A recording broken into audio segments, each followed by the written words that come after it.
Bonsoir à tout le monde.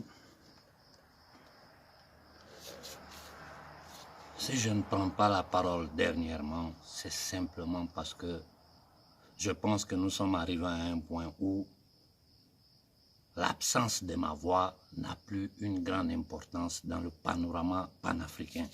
Parce qu'il y a trop de jeunes leaders panafricains aujourd'hui sur la toile qui ont tout compris. Et je regarde tout ce qui se passe. Je suis inscrit dans au moins 100 groupes. Entre WhatsApp, Telegram et tous les autres. Même si j'agis rarement, comme je vous l'ai dit, je suis tout ce qui se passe dedans. C'est vrai, à l'intérieur du groupe, nous arrivons à apprendre beaucoup de choses aux gens qui ne savaient pas.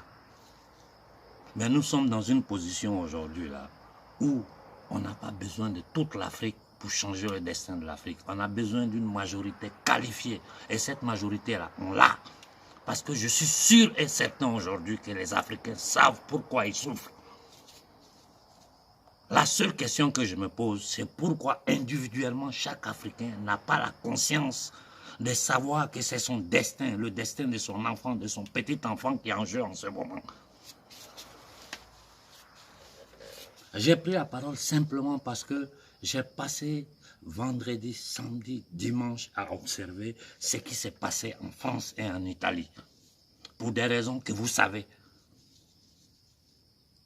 J'ai vu surtout en Italie ici, j'ai vu comment l'appel a été lancé.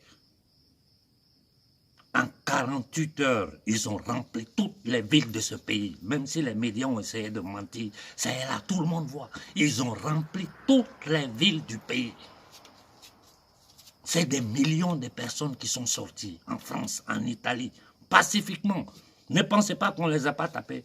Il y a des endroits où les policiers ils ont lancé les lacrymogènes, on les a frappés, mais ils étaient là. Nous avons tous vu ici Macron taper les Français, casser les yeux, tuer, emprisonner. Ils ont tenu 1 an. Et le mot d'ordre qui est lancé ici aujourd'hui en Italie, c'est qu'ils ne s'arrêteront pas tant que ces lois-là ne seront pas retirées. Ils n'ont pas eu besoin d'argent pour faire ça. Chacun a payé son transport, il est venu. D'autres sont venus à pied, ils se sont retrouvés des milliers sur toutes les places.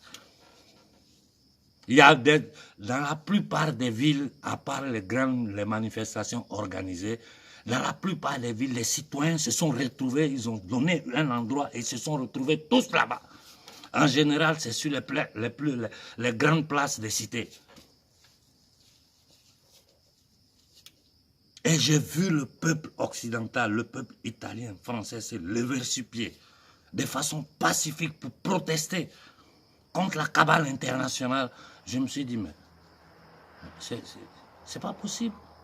C'est pas possible. Nous, les Africains, nous sommes là, dans les groupes, les gens parlent d'organisation, de ceci. Chacun veut gérer ça. Non, il faut rentrer. Ça bavarde dans le vide. Vous bavardez dans le vide. Vous ne faites que bavarder dans le vide. Ça, c'est le côté panafricain. Ceux qui se disent panafricains, ça bavarde dans le vide. Vous répétez la même chose depuis des années. Du côté de la politique, c'est même pas la peine. C'est pas la peine. On les observe et puis je vois tous ces minables. Je regarde en Côte d'Ivoire les Amériques qui sont en train de combiner. Je regarde ce qui s'est passé au Mali. Moi, j'ai dit à un journaliste italien, à peine la chose s'est passée, il y a un journaliste qui m'appelait pour me dire « Ah, mais vraiment qu'on arrête cette fois-ci, si le gars il parle que la France, j'ai dit le gars parlera pas. » Le journaliste dit « Pourquoi ?» Je lui ai dit « Ils vont l'assassiner. » Depuis quand vous avez vu terroriste avec un couteau, ils ont laissé vie. Ou à un pistolet. Ici en Occident, quand on dit à terroristes, ils arrivent, ils nettoient, ils tuent tout le monde. Parce que c'est les mêmes services secrets occidentaux qui les mettent sur le terrain. Il faut empêcher aux gens de parler. Et les preuves d'ici, ce que je suis en train de dire, ça est partout, tout le monde sait.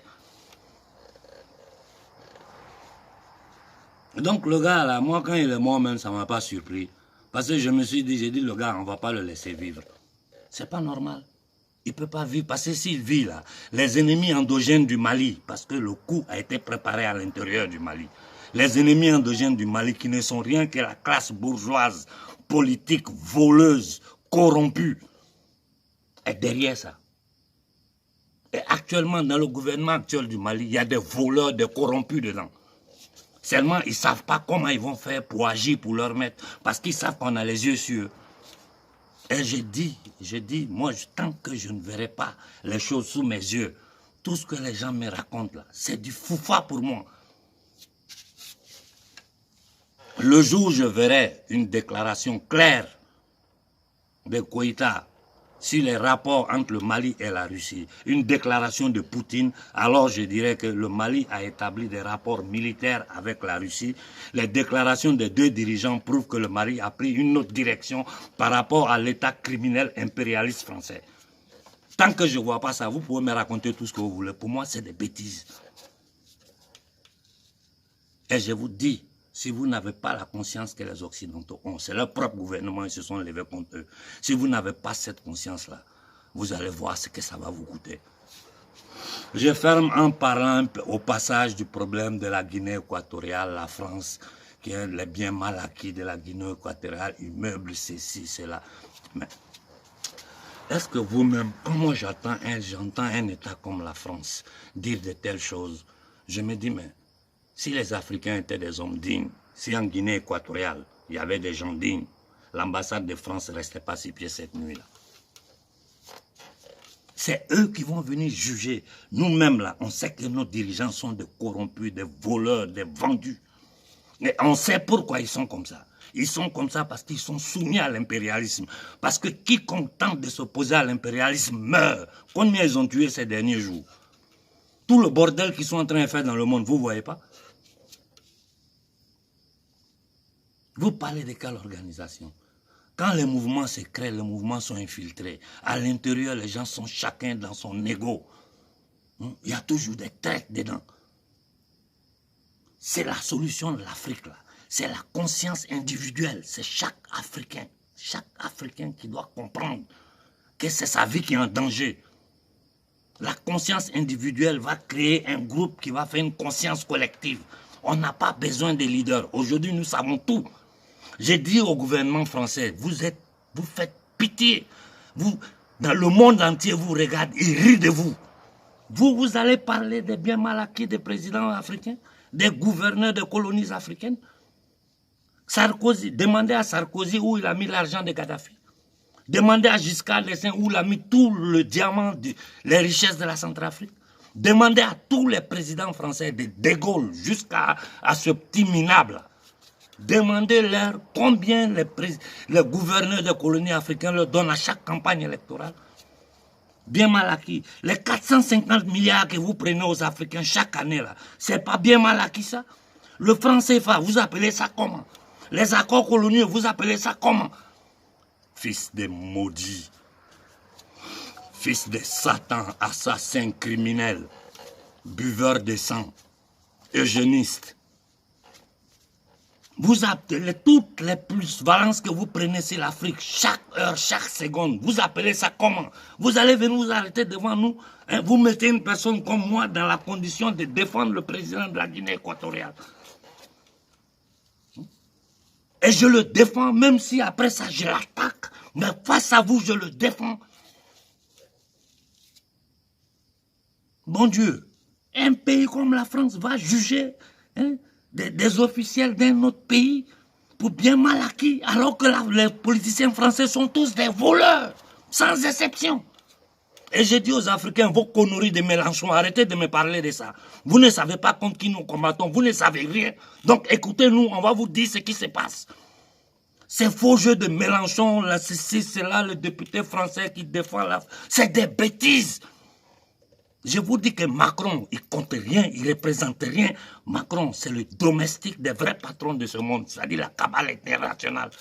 Rothschild, Rockefeller, la famille d'Angleterre, toute la nobilité noire européenne, les familles féodales européennes, les anciens propriétaires terriens, les anciens criminels européens, l'église catholique.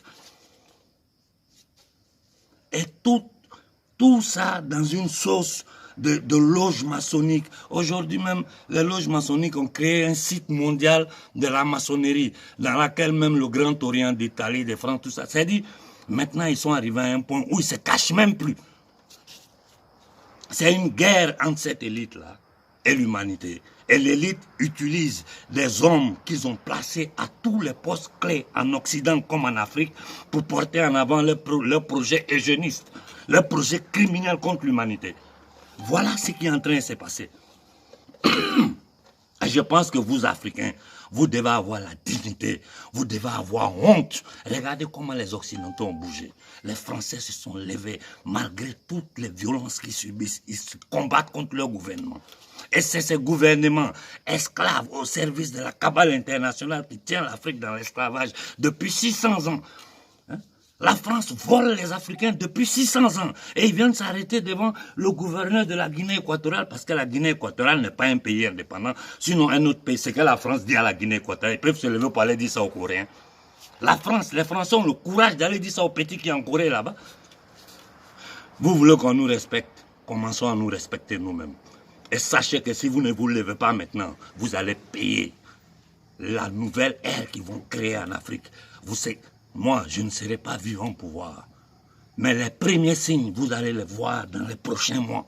Vous allez vivre une misère. Ce que le Fonds monétaire, la Banque mondiale sont en train de préparer contre les colonies d'Afrique. Vous n'avez même pas idée. Ils se permettent de mettre des pays sous tutelle, du n'importe quoi. Ils vont se mettre à Davos, ils racontent des bêtises. Ils vont à Bilderberg, ils racontent des bêtises.